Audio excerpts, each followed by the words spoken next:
Hey guys, what's up? Welcome to my channel. My name is Shisui, and today we're going to be talking about Straw Hat Jinbe. Fuck you thinking, nah, ain't doing no more favors. Never need a nigga just to make me famous. Lil nigga flow go crazy, and them other niggas can't tame it. Flame it. All of the niggas that doubt it. All y'all niggas some cowards. All y'all niggas step up and get devoured. 6 feet deep with a bouquet of flowers. Tell me what am I supposed to do? Cause respect for mine is so overdue. I'm the best in it, just pay attention, take a closer view, cause what I'm supposed to do. I gotta tell you guys, I've been wanting to do this video since the moment I saw Jinbe's development at Fishman Island. Why do people like him so much? Did Oda pull the right move making him a Straw Hat? And what does building up his character provide for the story of One Piece? You know what? People are always sharing their input about the Zoro and Sanji debate, talking about how strong Luffy really is, why Brook is the MVP of every arc, and among Nami and Robin, who has the nicest tits? But what we should be talking about is how Jinbe is the second strongest Straw Hat member.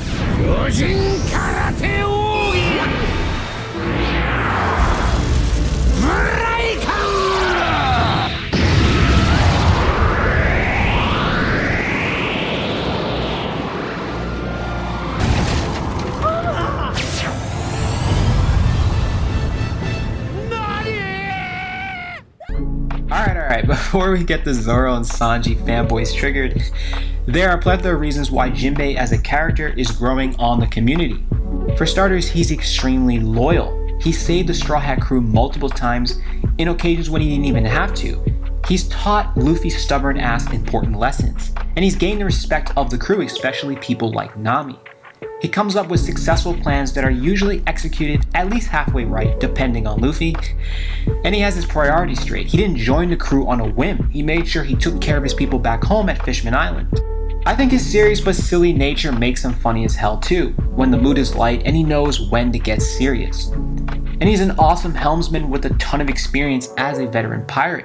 He actually offers something to the crew, including the ability to control waves, call fish, which is imperative with a crew filled with devil fruit users on board. And he lines up with Oda's theme, all the Straw Hats have, which is he has a dream.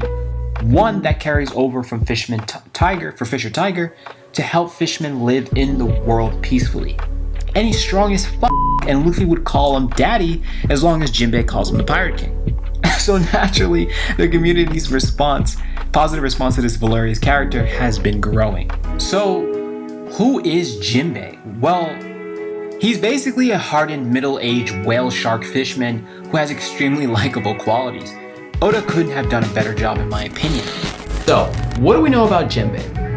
What we know so far from what Oda has revealed, what we've seen from the anime and manga, is that Jinbe is one of the warlords of the sea, one of the 7 Shibukai, originally pre-time skip. We know that his first bounty was 76 million, which later became 250 million, which then later became 400 million, and which now we believe is on his way to 500 million. He is extremely strong. He was able to go to toe-to-toe against some of the strongest members in the One Piece verse. We know that Jinbe is a hell of a helmsman. He demonstrated this ability during Whole Cake Island when he avoided Big Mama's attack, when he surfed the green room, which is what they call it when he's inside the tidal wave. With Nami's skills, navigation skills, I mean, they managed to avoid a Yonko. Granted, a weakened Yonko, but still is with Perospero, the first son, and an entire fleet. So he is very impressive, and we know this because he was captain of the Sun Pirates after taking over from Fisherman Tiger. 2 characters in the One Piece story that Jinbe has a strong connection with, we know so far, is Monkey D. Luffy, the main character, and Nami. We already know through Monkey D. Luffy's his connection is through Ace, his former brother. And we know they met in Impel Down, and we know that he wishes to protect Luffy's life and see him become the Pirate King. We know his experiences with Nami have led him to indirectly cause a conflict with Arlong. They later patch things up, and the story is explained that he was caused Arlong's hatred or to pursue, and that allowed him to end up in Impel Down, which then later ended up him beginning capturing Nami and so on. But what's important to know is Jinbe as a helmsman, as the 10th member to join, he really is going to showcase and demonstrate really awesome abilities going forward.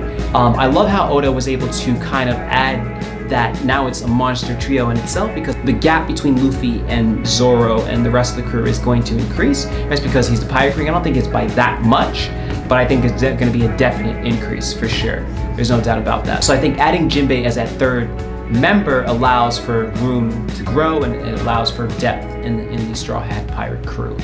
So I'm really excited, you know, looking forward to the future and seeing what Jinbe can do, as well as how Oda is going to bring him back into the story and develop his character. Because ladies and gentlemen, the story of One Piece is coming to an end sooner than later.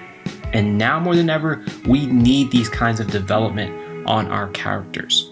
If you were to put the characters of One Piece under a microscope, it's hard to find many characters who are as well balanced as Jinbe. He's not perfect in any way. He's a character that has been molded by his past experiences and he wishes to learn from. I think he's pretty short-tempered at times, and he's not the smartest and has made huge screw-ups due to error in his judgment. But despite that, Jinbe tries to make up for his shortcomings either by his own power or trying to do what is right for others. Things like allying himself with the world government, which allowed the slavery of his kind, to protect his people on Fishman Island, is extremely admirable as a character. Furthermore, it's hard to believe Jinbe was once naive and cynical as a youth, his infamous reputation spreading, known for his brutality towards humans. It makes a lot of sense considering the abuse and neglect of his species though. I think the fact that Jinbe grows out of it, unlike Arlong and Hody, and that he recognizes that violence and outlawish behavior wouldn't rectify the situation, shows the obstacles he had to overcome. Jinbe is not really a saint like the Queen Orihime. He's a person driven by conflict, and I would say he's realistic. And he's burdened and troubled by his past, and he wants to do right. So there are times where you will see this, for example, being Nami. Another thing is allying and then later becoming a Straw Hat member because he deems them truly worthy as individuals who make extraordinary changes makes a lot of sense. His growth as a person was handled pretty well in my opinion, by Oda. And because of those reasons, and from what I've seen, as of right now where we are in the story, he's my second favorite Straw Hat behind Luffy. I love Jinbe. Alright guys, make sure that you like and subscribe, comment down below, and if you haven't already, share this video with your friends. Peace out. This is bullshit. This is just bullshit. I'll cut that part. No, from Oda is that Cut that.